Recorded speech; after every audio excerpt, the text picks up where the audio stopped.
welcome back to my channel Tutelage, a guide to learner. Here, this is Sriparna. Hope all of you are doing good. In my last session, we had discussed the characteristics, principle of the teaching, learner's characteristics, and rule of the teaching process.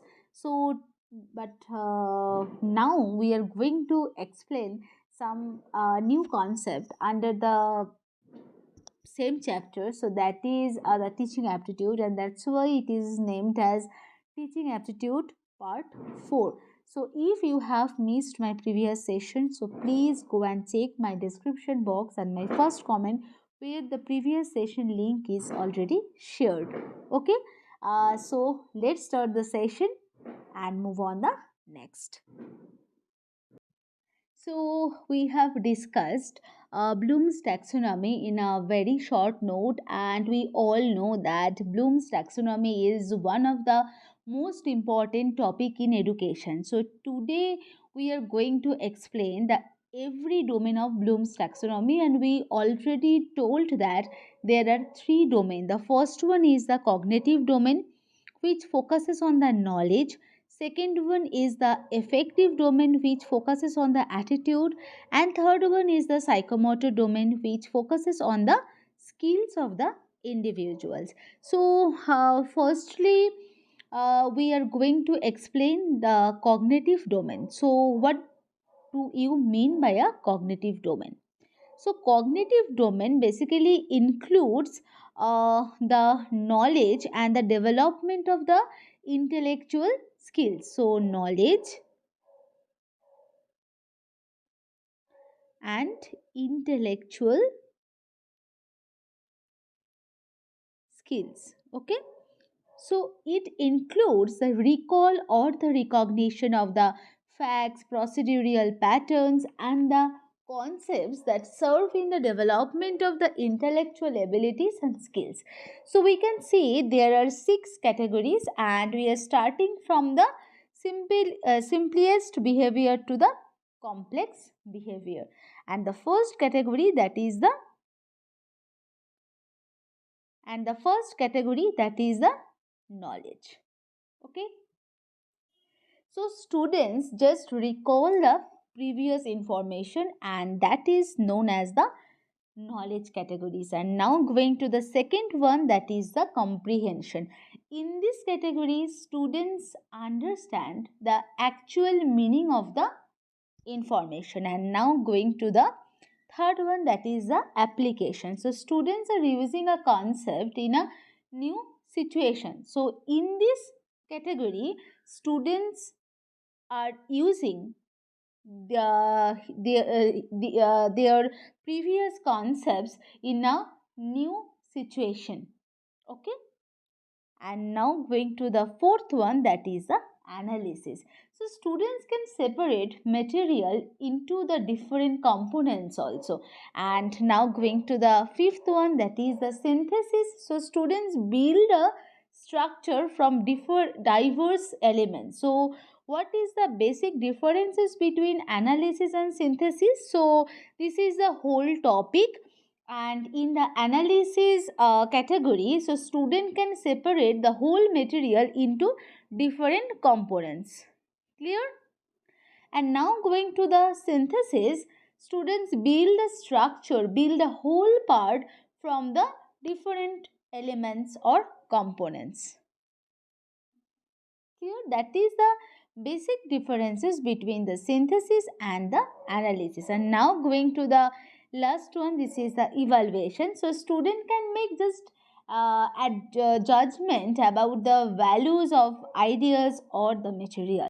I think cognitive domain of Bloom's taxonomy is clear to everyone. And now move on the next.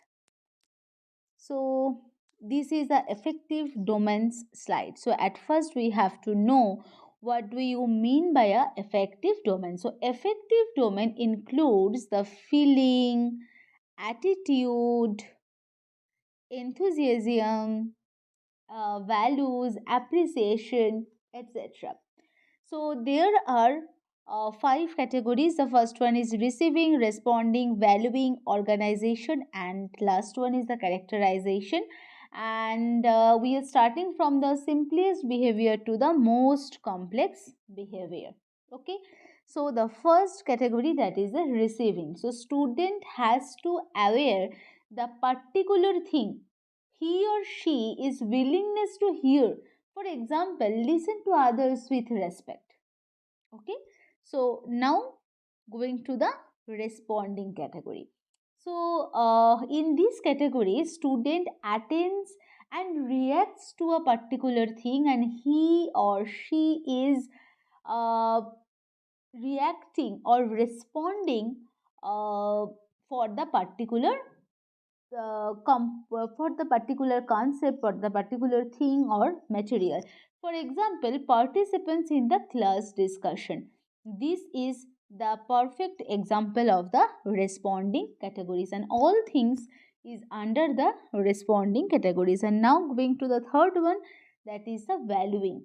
So it is basically based on the internalization of a set of specified values, while clues to these values are expressed in the learner's overt behavior and are often identifiable.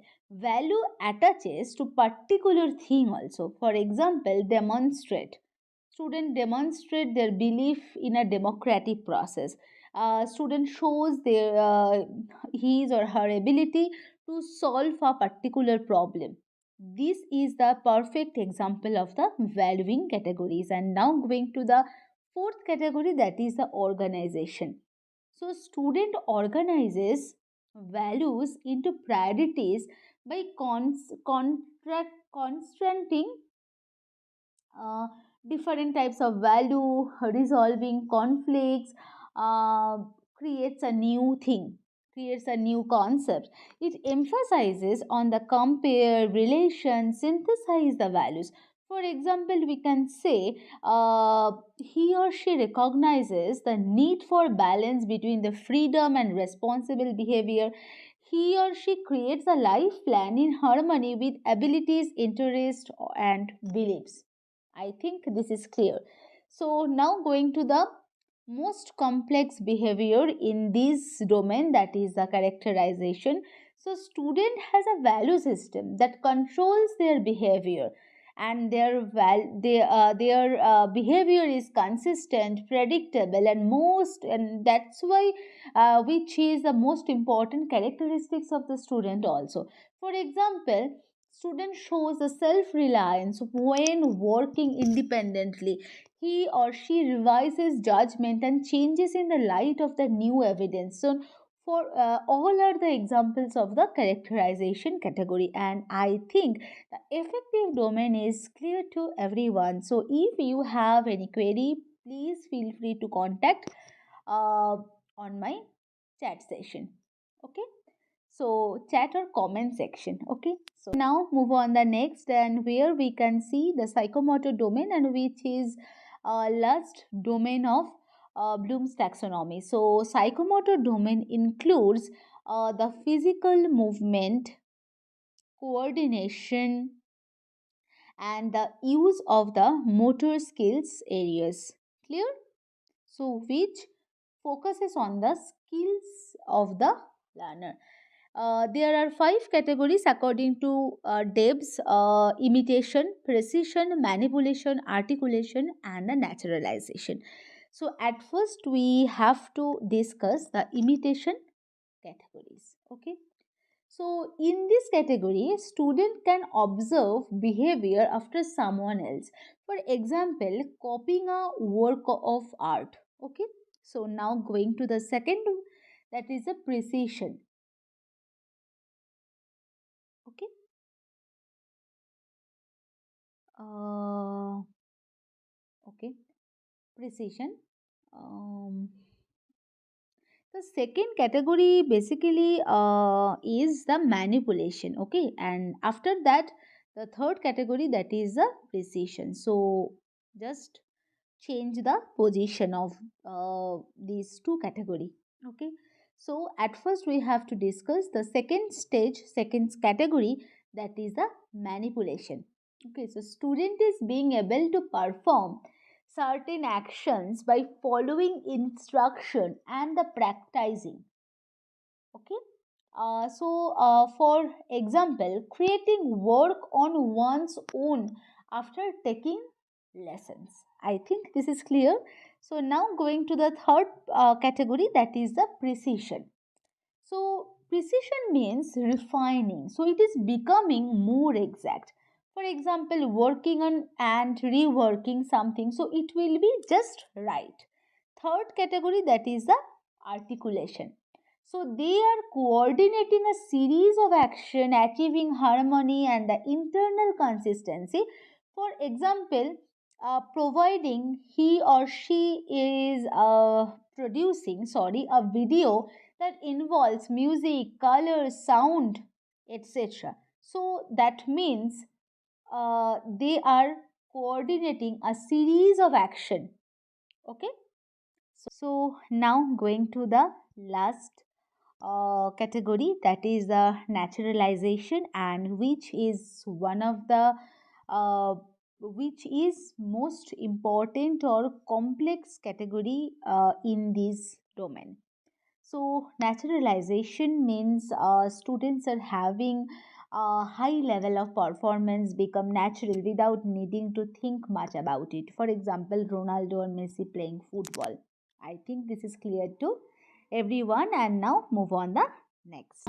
Previous session we have discussed only the cognitive domain of Bloom's taxonomy, and if you have missed my previous session, and please go and check my description box and my first comment where the previous session link is already shared. So in 1956, under the leadership of the Benjamin Bloom, a new vision for teaching, and now it is called as Bloom's taxonomy, and which was developed, which focused on the understanding, analyzing, evaluating concepts and principles and the procedures.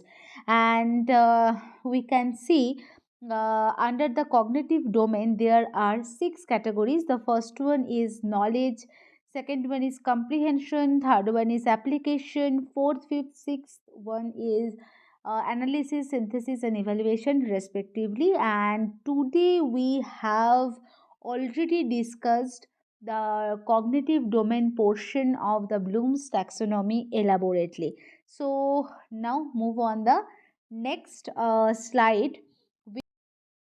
So here we can see the revised version of the Bloom's taxonomy in 2018.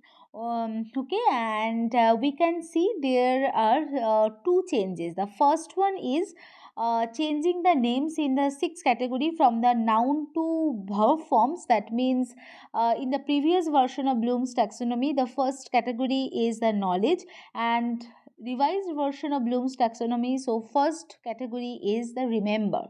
Okay. uh, in the previous one the second category is comprehension, and now going to the revised version of Bloom's taxonomy, the second category is understand. Just change the categories name from noun to verb forms, and the second change, that is slightly rearranging them because in the previous version of Bloom's taxonomy, evaluation is the sixth evaluation is in the sixth category. So and here we can see in evaluate is in the fifth category. And now going to the sixth one, that is the create or creation, and creation or creation is similar to the synthesis category. Okay, and in the previous version of Bloom's taxonomy, synthesis is in the fifth category. So that is a slight rearranging between create and evaluation. Okay, so I think the Bloom's taxonomy is clear. So we are done for the today's session. I think Bloom's taxonomy is clear to everyone, and I hope this session will be very useful to you. So if you like my session, so then like, share and comment, and please do some support and subscribe to my channel for getting more useful sessions. I will come again with a new session. Till then, stay tuned. Thank you to all of you. Happy learning.